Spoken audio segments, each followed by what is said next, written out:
Yabla LOIC General Manager del Zamboanga City Electric Cooperative Engineer Ed Ancheta kay hindi sila basta pwede man resin kundi ila kontrata na San Ramon Power Incorporated o SRPI.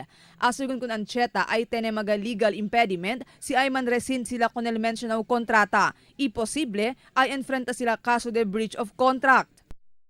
We might be accused of breach of contract as far as el contract yun ang kwento. Now, that's why na mga jamon long-term projection, we cannot do away with inputting the data for SRPI. Kasi taligat kailangan kita kontrata.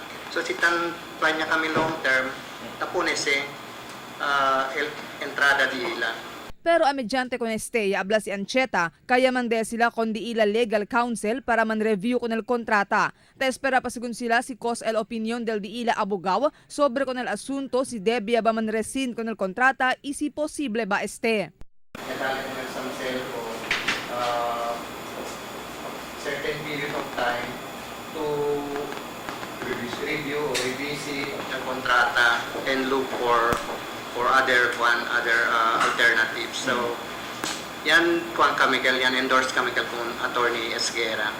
And as of today, no hay payo pwede mira en contestada tamen on the legal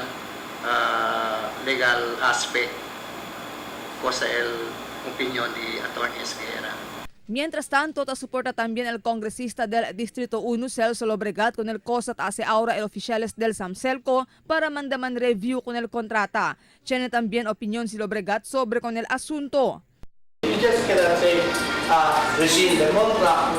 There are legal implications. The contract is valid. So, if SAMCELCO can rescind the contract, up to the legal to recommend. Cita acorda yaman kontrata el SAMCELCO na SRPI del año 2013 para construir un coal-fired power plant na Costa Oeste. Ay vende este 85 megawatts kuryente na SAMCELCO. Pero aparece, no hay pa cosa pasa con el propuesto proyecto hasta ahora. Cita acorda el razón si porque pidi al alcalde María Isabel Clima con el SAMCELCO para manresin con el mencionado kontrata.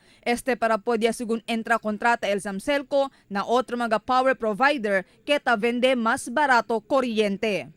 Marifita Mayo, Dateline Zamboanga.